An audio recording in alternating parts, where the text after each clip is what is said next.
নিখোঁজ হওয়ার ৫ দিন পর উদ্ধার বৈষম্যবিরোধী ছাত্র আন্দোলনের সাবেক নেতা মাওলানা মামুনুর রশিদকে অপহরণ করা হয়েছিল কিনা তা খতিয়ে দেখছে পুলিশ।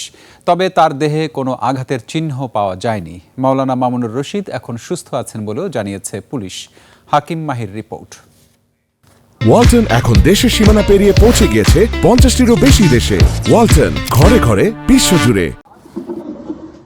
নিখোঁজের ৫ দিন পর পূর্বাচল থেকে উদ্ধার করা হয় বৈষম্য বিরোধী ছাত্র আন্দোলনের তুরাগ থানার সাবেক যুগ্ম আহ্বায়ক মাওলানা মামুনুর রশিদকে। তিনি এখন উত্তরার কুয়েত বাংলাদেশ মৈত্রী সরকারি হাসপাতালে ভর্তি রয়েছেন। পুলিশ জানিয়েছে মাওলানা মামুনুর রশিদকে অপহরণ করা হয়েছিল কিনা তা খতিয়ে দেখা হচ্ছে।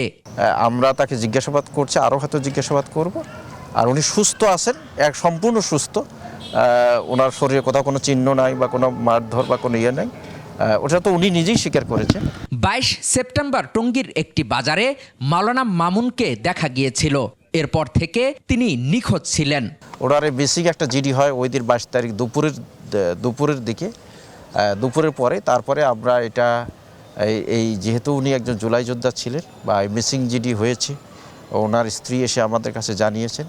এদিকে মাওলানা মামুনুর রশিদের সহযোদ্ধা বৈষম্য বিরোধী নেতারা সংবাদ সম্মেলনে অভিযোগ করেছেন মামুনুর রশিদকে উদ্ধারে প্রথমে পুলিশের অসহযোগিতা ছিল। বাট পুলিশের কাজ যদি বলি যে খুব বেশি তৎপর ছিল, এটা আমরা বলতে পারছি না, বা পুলিশের কাজে আমরা তাদেরকে খুব বেশি তৎপর দেখি নাই। তারা বলেছেন যারা মাওলানা মামুনুর রশিদকে অপহরণ করেছেন তাদের নাম তিনি বলেছেন। এবং ওই ফুটেজে আমরা দেখতে পাই যে কে মামুন ভাইকে অটোতে করে ২ থেকে ৩ জনের মতো লোক ওনাকে উঠিয়ে নিয়ে যাচ্ছে। দ্রুত অপরাধীদের গ্রেপ্তারের দাবিও জানানো হয় সংবাদ সম্মেলনে। হাকিম মাহি, ২১ টেলিভিশন, ঢাকা।